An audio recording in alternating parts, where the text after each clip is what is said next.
It is 1983 all over again. It's time to step back in time to 1983, the year in wrestling, the first full year that I was alive, born in 82, very late 82. And it's time to look at the complete run of PWI in 1983, the complete signed run. As I'd mentioned in the last pile of stuff when I showed the December issue, I said, I do have all 12 issues signed. It was just something that kind of happened by accident. Well, at first, and then it became sort of like a mini little project, and it suddenly turned out.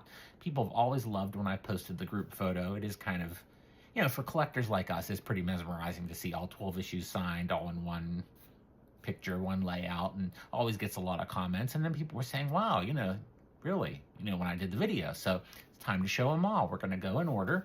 And then we'll go back and we'll tell a few stories. It's like story time. It's conversational. It's fun. It's what vlogging, it's what videos should be all about. Not talking down to your audience like a lot of wrestling people do, but we won't get into that. This is happy times. This is 1983. Those people didn't even exist, and if they did, they were shitting in their diapers. So let's get on. So was I, though. So let's start it off with Ricky Steamboat. Not yet the Dragon, but Ricky Steamboat. There he is with his Hawaiian lei. What a cover. What a cover. Not his first cover by any means, but there he is right there. And I believe in this one, yes, we do have a great centerfold of Ken Patera. I don't think we're going to get to look at all the centerfolds. It's just too cumbersome to flip through and get to them. Maybe we'll do them in another picture, something like that. But there we go with January. In February, we move on to an action cover with my guy, Dusty Rhodes, in one of Dusty's two covers in 1983. There he is taking on gorgeous Jimmy Garvin himself. Gary Morris, the Gary Morris of wrestling. I think I'm the only one that ever saw. You guys don't even know who the hell Gary Morris was, but there he is. And this is one of the covers that, I think it's one of 3 covers in the set that, despite me loving the Dream, it's probably not something I would have gotten signed by the Dream, at least not in any sort of rush. And we'll get to that. We're going to get to that. There is February, the Dream. In March, we have a cover that I remember seeing before I owned it. I remember seeing it in the back issues page.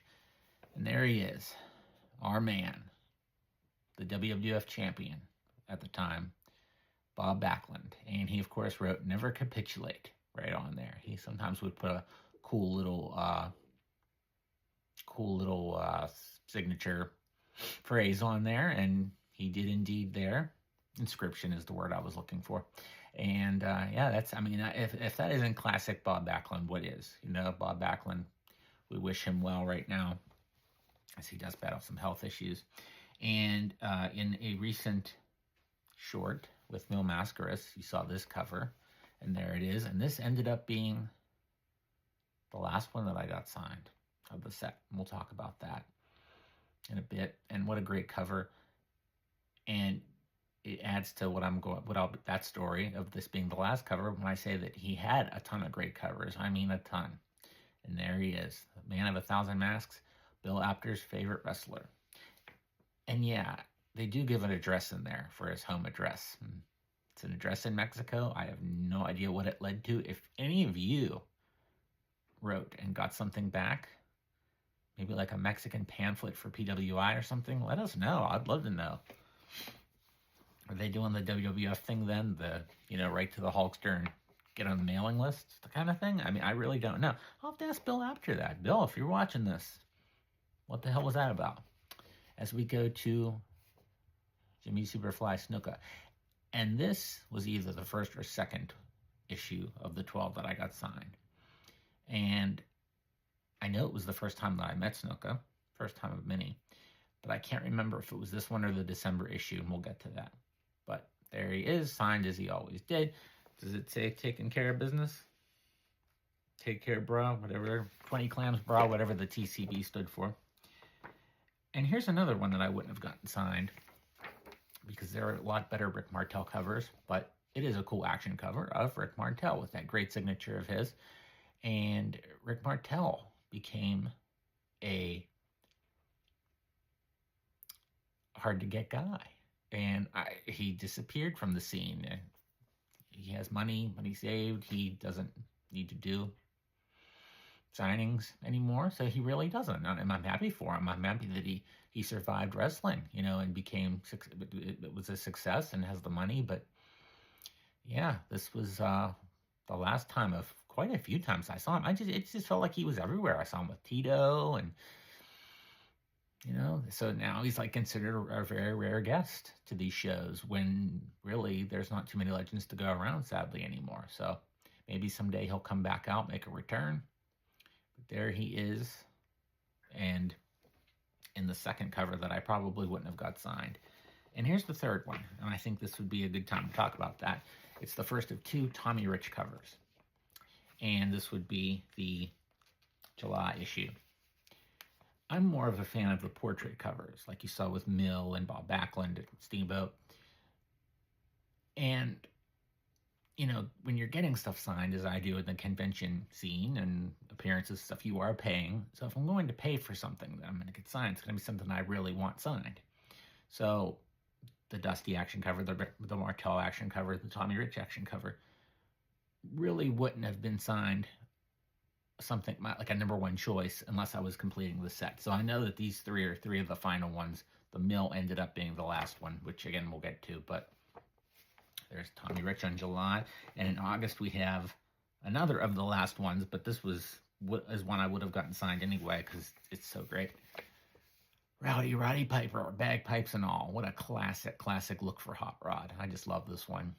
Great cover there in August. And then in September, we have a hometown hero of mine, Bruno Sammartino, the living legend. Was he the greatest WWF champion of all time? Him or Hogan? Yeah, absolutely. Yeah, nope, none other even close. It's my opinion. It doesn't have to be yours. If you agree, you're certainly welcome to. And this is the better Tommy Rich cover in October. And this one I kind of laugh at, because this reminds me of a time, children, we're going to go back to a time when there was something called shopping malls. And in those shopping malls, where you could go to different stores and kiosks, there was a store or kiosk that would have a photo center, vendor, whatever you want to call it, that could put your photo on a magazine. And they usually had a PWI, Pro Wrestling Illustrated template, for you to pay whatever amount of money it was to be on the cover, a faux cover of Pro Wrestling Illustrated. And this is what it looked like, where you were kind of under the title and all that. And it's like Tommy Rich paid for this one. He didn't. We love Tommy Rich, but yeah. That's the better of the 2 Tommy Rich covers. And here's one that you saw in a short, I believe. And also, if I remember to do it, which I intend to, it'll also be on Instagram, and I've posted it a million other places, the November cover with Harley Race. And I do have a picture of me and Harley signing this, holding this after he signed it. And Harley is in one of my top 5 favorite wrestlers, along with The Dream and Piper. So 3 of my top 5 made the year, and at least one in my top 10, Steamboat. In November of '83, and of course, cover dates were later, but this would have been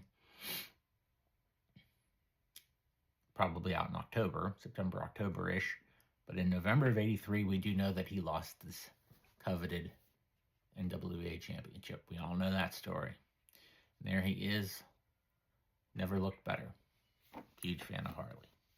And finally, the one that kind of kicked off this idea, in the pile of stuff, the December of '83 issue with The Dream, Dusty Rhodes. And there he is in all his glory. I believe that's his Stardust robe. I think I said that in the other video. And this is the better of the 2 Dusty covers, obviously.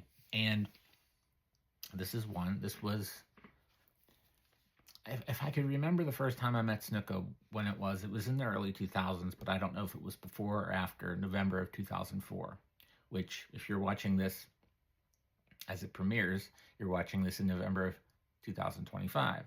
So this would have been signed 21 years ago. This would have been signed in Charlotte, North Carolina at the NWA Fan Fest. And those were fun. Dusty usually seemed to be having a good time at those. He would reunite with Magnum and the Horseman members, Ole, and we'll have a lot of Ole stories to share.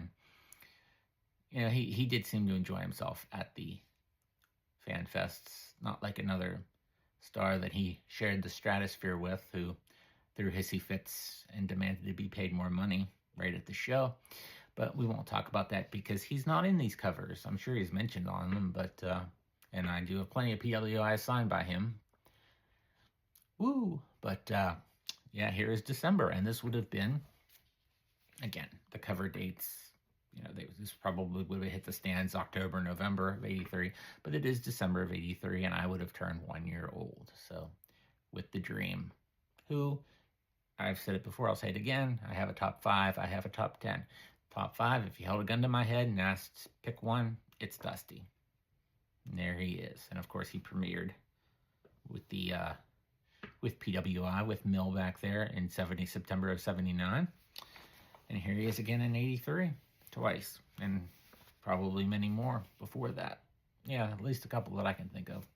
But there he is in his robe. And again, I think it was either this or Snuka that was the first that I had signed. And I think that Dusty or the Harley are probably my favorites. Maybe Mil. There's another good look at that. And if you notice, you might be saying, God, those issues are in great shape. Yeah, they are. All but 2, I believe. I know the Piper's one. Piper and Steamboat, I believe, are the only 2. So the other 10 were actually obtained off of an adult collector, a man named Joe Shedlock. And he had a collectible store in, this one's not in as good a shape, in South Greensburg, Pennsylvania. And he still runs card shows, collectible shows to this day. I hope to get out and vend at one of his shows again soon. He's been having some health issues, so Joe, if you are listening, or if anybody could pass this along to him, I hope he's doing well and on the road to recovery. Joe also was briefly, for a few matches, a professional wrestler, and he was the very first opponent of none other than fantastic Bobby Fulton, so there's some trivia for you. But anyway, Joe did have a store, and he was a collector at the time, an adult collector, so obviously he kept his stuff nice. So these beautiful, pristine copies of PWI most of them were originally owned by him, and I ended up getting them signed. And I think that PWI number 1 might have been his as well. I'm not sure. I've owned a couple, and that was the one that I ended up getting signed. So, and there's Mil again. And Mil, so what happened was, we'll just hold up Mil here. It was at some point kind of like, I like to, not a big Undertaker guy, but I kind of parallel to that, where apparently somewhere along the line, someone said, hey, do you know the Undertaker's never lost at WrestleMania? He's got a streak going on. And they were like, oh, we could make something out of that. Well, at some point, I think I was about 7 or 8 issues in, I said, hey, I have about 7 or 8 issues of the '83 PWI run signed, and I have all 12. And at the time, all the additional autographs were still obtainable. So I went for it. And Mil ended up being the hardest one. Now, Mil has reputations in all parts of the wrestling world, is well documented. As far as conventions and his interactions with fans, very hit or miss. Me personally, never a problem. He's been wonderful to me, as his brother Dos Caras, who I had the pleasure of meeting once. Never had the pleasure of meeting Psychedelico, their other brother. But I had so much stuff signed by Mil at the time, including many magazines. As I mentioned before, he had so many cool covers. I mean, look at the guy. He was made for a magazine cover. So finally, a promoter who ran shows, who actually promoted the first show that I ever met him at, brought him into a Legends of the Ring, because this promoter was like one of the few that could work with him, and that just, I don't know, they clicked, they were friends, so it worked. And along with the Mil Mascaras board game and the record of his theme song, Sky High by Jigsaw, I got a couple of magazines signed, including this one, and that completed the set. And I don't think I have a picture of me and him holding the magazine, but I do have a picture of me and him he was in white that day. I mean, he looked great. I have a couple Mill photos, but that was really cool. So there is Mill. And I actually got to see Mill wrestle once as well at Pro Wrestling Syndicate in Rahway, New Jersey, in the building that Randy the Ram goes to visit before he has his little fun with Coke and a loose young woman in the bathroom, and then misses the meal with his daughter, and all his life goes to hell again. I love that movie. Do you love that movie? There's Bob Backlund, who again, best of thoughts towards, we know he's gone through, everybody knows he's gone through a lot of issues that unfortunately, you know, it's nothing he's going to bounce back from, but we hope he's living as best he can. And there's the dream again. People have said I have the best dream collection in the world. I may, gonna be humble, this would not have been a cover that I would have gotten signed. I mean, I have a lot of covers, I have a lot of everything signed by the Dream. But again, it's an action shot. It's not really my favorite cover, but since it helps complete the set, I did get it done. I don't necessarily do insets unless,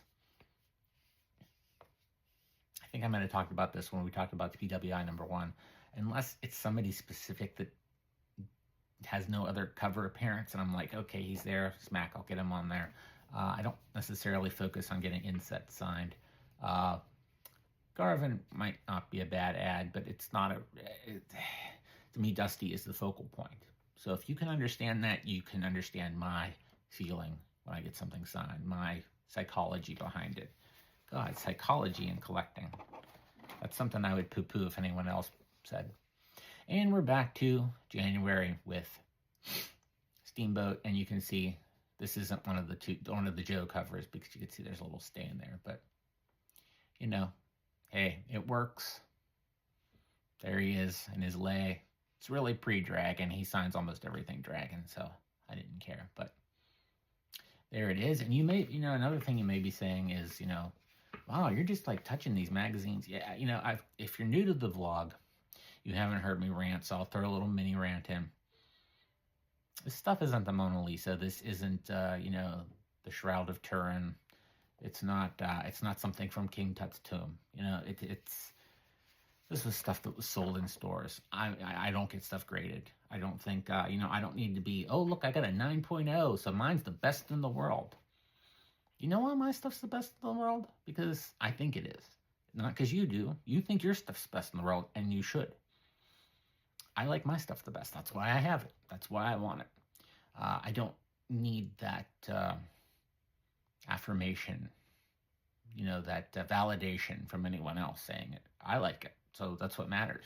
And I like to share it because I hope that you like it. But, I want you to like your collections more. That's the whole point.